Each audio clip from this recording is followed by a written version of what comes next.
Vítajte naspäť u ďalšieho videa. Dnešnou témou budú krivky a rendering. Vysvetlíme si, na čo sú a na konci budete mať nejaký už taký hotový vyrenderovaný obrázok, ako teraz vidíte na obrazovke. Čiže máte sa na čo tešiť. Dobre, takže najprv krivky. Čo to vlastne krivky sú? Krivky sú priamky vektorové, ak vám to niečo hovorí.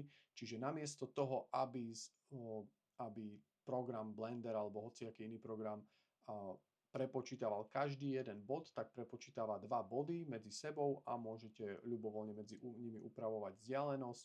Používa sa to hlavne pri logách, ukážeme si to. Ako prvé, čo musíme spraviť, je, že si pridáme nejaký referenčný obrázok. Obrázok, podľa ktorého budeme kresliť. Takže poďme na to, stlačíme Shift A, dáme si Image, a dám si ako referenčný obrázok, nájdem si, kde ho mám uložený, render. Rozhodol som sa pre logo Blenderu. Vy tento obrázok nájdete pod videom na stiahnutie. Čiže dvakrát otvorím a vidíte, že Blender mi importoval obrázok. Vidím, že je troška našikmo, toto by sa mi zle upravovalo, takže si ho zrovnám na nulu. Pomocou tlačidla N sa vám vysunie toto bočné menu. Dám si Item, vy ho už možno máte a vidíte, že tu je teda rotácia predmetu a nastavím to len na 0. OK, môžem menu zavrieť, takisto sa otvára touto malou šipočkou, nastavím si kameru na pohľad z vrchu, aby som mal všetko pekne zarovnané a poďme na to. Keby sme to normálne modelovali, ako sme si napríklad ukazovali pri Screw, pri modifikátoroch, že by som si vytvoril nejakú mesh, hej, napríklad tento plane by som teda kolapsol, zostal by mi nejaký jeden bod a z tohoto bodu by som začal ťahať čiary, tak vidíte, že by to bolo veľmi zložité, lebo by som musel jednotlivé body stále extrudovať, aj tak by to nebolo príliš rovné, vidíte, že nie je to také ľahké, nerobí sa s tým dobre. Musel by som tu mať jeden bod na druhom, ešte by to nebolo také rovné. No a v tomto prípade nastupujú, toto vymažem, v tomto prípade nastupujú krivky. Keď začnem modelovať podľa kriviek, tak uvidíte, že je to oveľa jednoduchšie. Poďme si teraz to logo obkresliť. Takže pomocou Shift A si nájdem krivky a ako prvé si dám bezierovú krivku. Vidíte, že sa mi tu vytvorila taká čiara, posuniem si ju napríklad tu na roh a idem do Edit Mode. Teraz vidíte, že tu mám hlavnú čiaru a z každej hlavnej čiary ide ešte ďalšia priamka. To znamená, že ja touto hlavnou čiarou môžem pohybovať, vidíte, že sa mi to pekne prispôsobuje a týmito čiarami určujem uhly. Urobím to klávesou G, ako ste videli na skratkách, čiže jednou, druhou, keby som pokračoval, môžem natáčať na rôzne uhly. Ja si toto zjednoduším, nechcem teraz robiť touto bezírovou krivkou, ale dám si Ačko, označím si všetko, stlačím V a dám si, že chcem vektory. Vidíte, že teraz je tá čiara rovná, tak si ju presuniem na začiatok, kde potrebujem. Super, vidíte, že teraz ju tu mám na začiatku a idem do Edit Mode. A teraz vidíte, že potiahnem si pomocou G tu jeden bod, tu druhý bod a môžem. Nezabudnite, že majte presne zarotovanú kameru po Z-kovej ose a idem teraz. Kliknem na E, ťahám do pol oblúka, môžem napríklad ťahať teoreticky aj na celý, ale ideme to presnejšie do pol oblúka.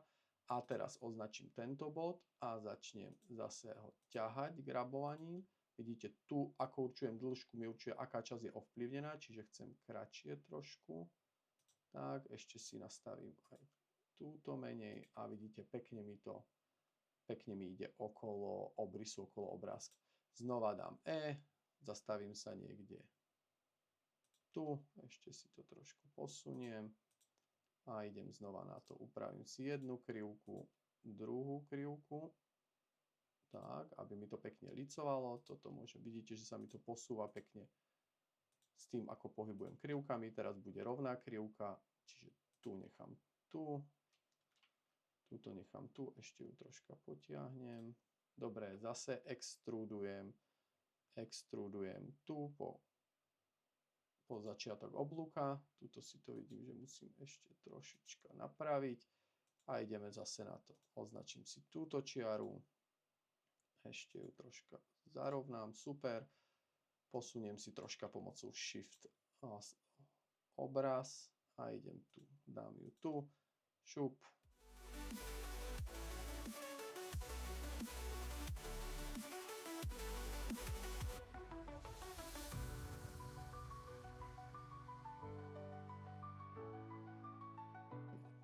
Toto ešte troška posunieme späť a označím si pomocou Shiftu 1 druhý bod a pomocou F ich spojím. Záverečné doladenie.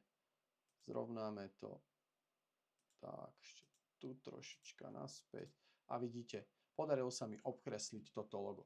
Teraz by som ešte rád, aby som si vytvoril tieto dva kruhy, takže idem do Object Mode, znova dám Shift A, ale tentokrát ako krivku vytvorím kruh. Vidíte, vytvoril sa mi tu taký kruh, zmenším ho pomocou S. Trošku si ho vycentrujem, idem do Edit Mode, potiahnem tieto dva kraje. Tak, vrchy trošku nižšie. Super. Takže super, pomocou Shift D idem do Object Mode, pomocou Shift D ho zduplikujem. Zarovnám ho na veľký kruh. Výborne. Tak, máme hotový vlastne logo Blenderu. Teraz na chvíľu tu vypnem zobrazovanie obrázku. Vidíte, že toto logo som krásne obkreslil.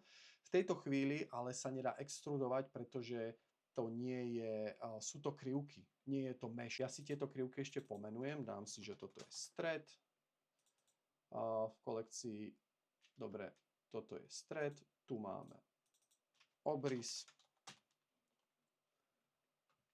a posledné je vnútorný obrys.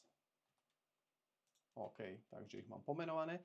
Meniť na mesh je ich veľmi jednoduché. V Object Mode si označím objekt, tie krivky, ktoré chcem, idem na objekt, convert a mesh. V tejto chvíli vidíte, že už mi Blender pekne nakreslil mesh, takže už to môžem upravovať. To isté spravím s ostatnými dvoma, aj s posledným. Vidíte, že už aj tu sa mi to prekonvertovalo na znak na sieť a teraz už s tým môžem pracovať. Ako prvé si vezmem vonkajší objekt, označím ho, idem do Edit Mode, dám Ačko, nech mi označí všetky jeho časti a dám Fko, nech mi ich vyplní. Super, mám ich vyplnené a teraz ich môžem potiahnuť pomocou Extrude a zamknutia Z si ich potiahnem na požadovanú výšku. Super. Označím si teraz vnútorný obrys. Takisto idem do Edit Mode, dám si Wireframe pohľad, aby sa mi to lepšie na to pozeralo. Znova dám Ačko a Fko, aby mi ho celé vyplnilo a tiež ho potiahnem. Potiahnem ho troška vyššie, teraz vám ukážem kvôli čomu. A troška ho posuniem nižšie, pretože aby som to nemusel ručne vyrezávať, tak teraz v Object Mode si označím náš objekt a pomocou nášho známeho modifikátora Boolean kliknem na kvapatko, dám vnútorný obrys a krásne mi to vyrezalo do obrysu. Dám aplikovať, super. A teraz keď sa pozrieme do tohoto módu, dáme preč kruh, vidíte, že mám krásne vyrezaný. Ako posledný označím Ačko stred, dám Fko vyplniť a Ečko potiahnem hore. Zarovnám si ho na rovnakú výšku. Tak, super. A vidíte, logo je hotové. Super, pozerám, že čas už máme okolo 10 minút, čiže rozhodol som sa teda, že rozdelím toto video znova na dve časti, aby vás to moc neunavilo a v ďalšej časti si teda toto logo vyfarbíme a vyrenderujeme. Takže chvíľočku oddychnite a za chvíľu sa vidíme pri ďalšom videu.